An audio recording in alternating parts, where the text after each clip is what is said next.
Hello everyone and welcome to the most requested video I've gotten since I went to Japan, my Japanese art supply haul video. Yep, this is everything I bought while in Japan that is art related, and I am super excited to get into these supplies, so let's do this haul video. So I thought I would start off with my craziest purchase and probably the one you guys are the most excited about. I went for it. I got a 36 set of Copic sketch markers. I know that's quite a crazy commitment. Total, this was 14,700 yen, which comes to about 130 US dollars. So I kind of felt like at $3.60 a marker, I couldn't resist just kind of going for it while I was in Japan, because I know these markers are $5 to $6 in North America. So I went for it, and now I own a 36 set of Copic markers, which I'm very excited to see how they work, because you guys have been begging me to try them, and I've heard so much about them. Next up, I bought some Copic multi-liners because I thought it would be fun to just stick with the Copic brand with my liners. I went ahead and got a 0.1 and 0.5 because those are sizes I often use with my micron pens, and I didn't want to buy a lot of them because they're about $5 a marker, and I know that I'm not going to use my Copics too much, so I just got two sizes that I knew I would use. Now, I am leaving the price tag on these supplies just because I think it would be interesting for you guys to see how much everything costs in Japan compared to America. Now, you are going to have to convert this, so 540 yen is not $540, it's about $5. You're gonna have to use Google to look exactly what that is. I just looked it up. 540 yen is $4.75 US dollars. Next up, I picked up quite a few Posca pens while I was in Japan because, as you guys know, I've been using a lot of Posca pens in my illustrations, and these puppies were only $2 a piece. That's right, $2 a piece in Japan, whereas here in Canada, these range from $5 to $6 to even $10, depending on how fat of a one you get. Now, I mostly focused on colors I don't have, so there's actually a lot of dull ones like khaki green, this dark red, and this fuchsia. But I also got some liners in different colors because I did some black lines in my illustrations recently, and I loved it, so I thought I would get some different color liners. So this is all my Posca pens. Next up, I got a couple of Pentel Graph Gear mechanical pencils. I have been using my mechanical pencil from a pack of micron pens, and it's a good pencil, but it's very light, and I wanted to commit to some really more heavy pencils, I suppose. Also, something else that I love about these pencils, you can tell what lead you are using if you change your lead by popping this out. This is the eraser, and you can change the firmness of the lead. I'm sure that's like really basic to a lot of people, but I didn't know that was a thing, and I loved it. Next up, I bought a bunch of Sakura Micron pens. Now, I know what you're thinking. Kasey, those aren't micron pens. Actually, they're exactly the same as these tan ones that you find in North America. For some reason in Japan, they make them in this cool blue and gold color. So I thought it would be a really interesting and fun, I guess, souvenir to bring back would be these exclusively Japan Sakura Micron pens. Now, something I did notice about these guys, for some reason, their PN is actually called fine. And I don't know why, because they're exactly the same. I guess Japan just wanted to call it fine, whereas in North America, it's called PN for plastic nib. Interesting. When I came back home, I looked these guys up on Amazon just to see if you can get them. They are about $6 each, so you can get them if you really want them, but these guys were just 200 yen in Japan, which is about $1.75-ish, I think. I did buy those micron pens partially because I was starting Inktober while I was in Japan, so I wanted to get some other things for Inktober.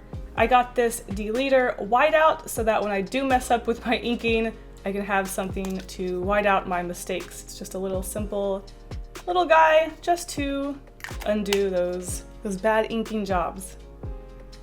This is the pad of paper that I've been using for my Inktober. Now, I really don't know much about this pad of paper. It just says graffiti block 50 sheets, creative work design, shop, and that's about it.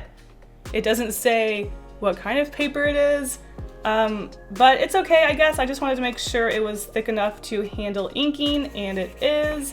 Something I noticed about Japan is that a lot of the paper seems really thin in the sketchbooks, so I don't know. This is what I use for Inktober though, which I will be doing a tour later on.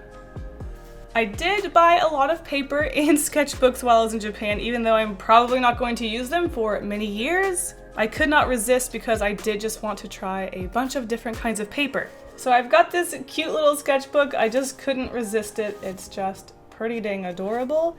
It's just a simple ringed sketchbook notebook sort of thing. Nothing special, but the paper is very thin. Next up is this art spiral notebook. I just thought it was really cute how it came tied up. It also came in lots of different colors, but I chose red because I liked the way it looked. It's got a lot thicker paper than the previous sketchbook I showed you guys, and it's also very textured. You probably can't see that, but I'm excited to maybe use some markers on here because I don't think it'll bleed through quite as much as a regular sketchbook. Next up is this botanical watercolor paper. It's very thin, it's only 210G, which is a lot thinner than I like to use for my watercolor paper. I thought it was really hard to find really thick watercolor paper that I wanted in Japan. I don't know why they work a lot thinner with their paper, but hopefully I can do some light watercolors on this guy. I just thought it was interesting. I don't know, there's a flower on it. I just wanted to try paper.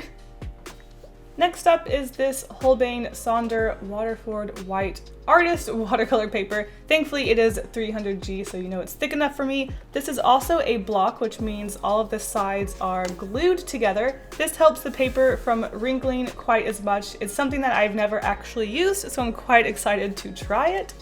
You can see here on the back it shows, cut it away. So I'm pretty excited to try this one. This was 1,350 yen, so maybe $11 or so. Next up, I got this Holbein watercolor paper collection. Now, something I really struggled with this one was finding out what G it was. Thankfully, in Japan, they really like to have samples out for you to look at. So each of these papers I had, I could actually touch something and see if I really liked it. So I knew this was thick because it's very thick. It's also very textured, which, again, you probably can't see that. Probably the most textured paper I've seen. So I'm pretty excited to try this one. And this one was actually 1,500 yen, so about $13. Our last piece of paper is this Winsor & Newton Cotman watercolor paper in the F4 rough variety. Again, it's really cute. It's got this little tie here. And I just really wanted a large watercolor paper spiral sort of situation that I could maybe fill up with studies or just fill up with illustrations or concepts. It is very rough indeed, probably, again, the roughest paper I have seen. So I'm pretty excited to maybe one day fill this bad boy. So you might be thinking, Kasey, did you buy any watercolor? What sort of Japanese watercolors did you buy? I didn't buy any watercolors. I just feel like I have so many watercolors at the moment, especially some that I haven't even opened. So I didn't want to buy any more watercolors while I was there, plus I decided to get Copics instead. But here's a tiny little watercolor thing. The tiniest little cutest watercolor ceramic tray.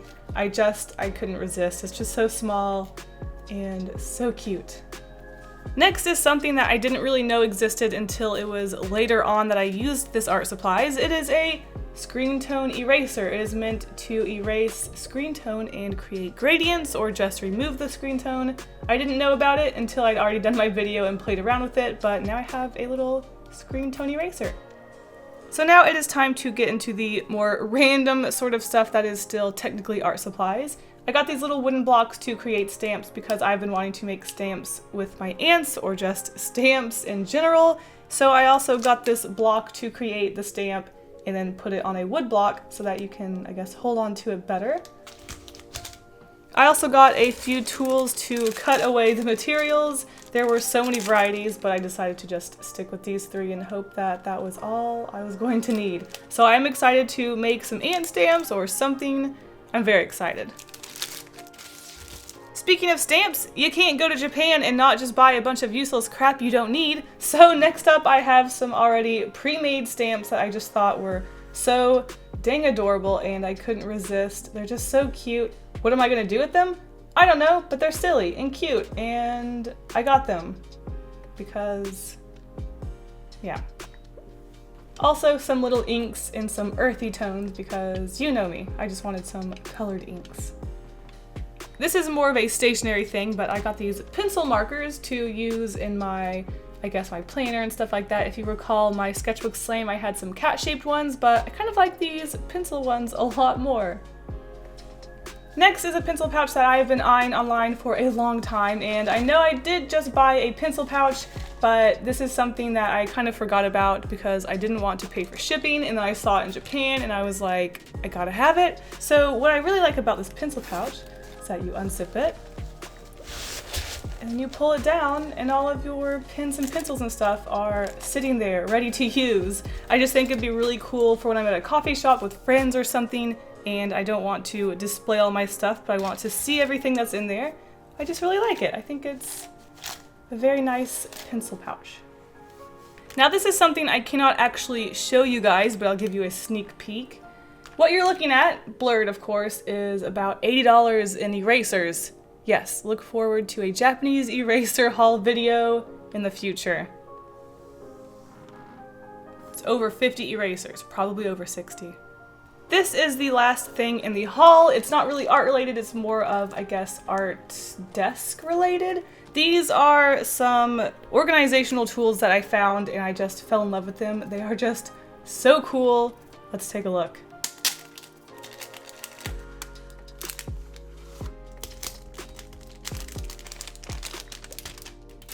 So our first little guy here just looks like a simple box, right? Well, if you open it up, your pens are displayed. Okay. Now all of your pens are out and ready for you to use instead of having them sticking straight up and down. Ah, what a bother. They're pointing towards you. For those of you that saw my workstation tour, you know that I'm obsessed with these sort of brown papery things, so I really just couldn't resist. Once again, this big boy just looks like a regular box, but when you open it up, wow. I just think it was so cool. I'm probably just blown away by the fact that I've never seen something like this before, but there it is.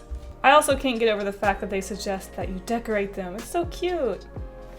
And that is that for everything art related that I bought in Japan. I hope you guys enjoyed this haul video. Maybe you learned a thing or two. I would definitely suggest going to Japan because buying the supplies there is a lot cheaper. I know an expensive ticket doesn't really justify buying cheap art supplies, but if you do want to go to Japan, definitely check out art stores. I will have all the art stores I went to in the description. Be sure to check them out. And this doesn't even include the supplies I bought for a future giveaway. What? A giveaway? That's right. One day. I don't know when, but one day. And I will see you guys in the next video. Bye!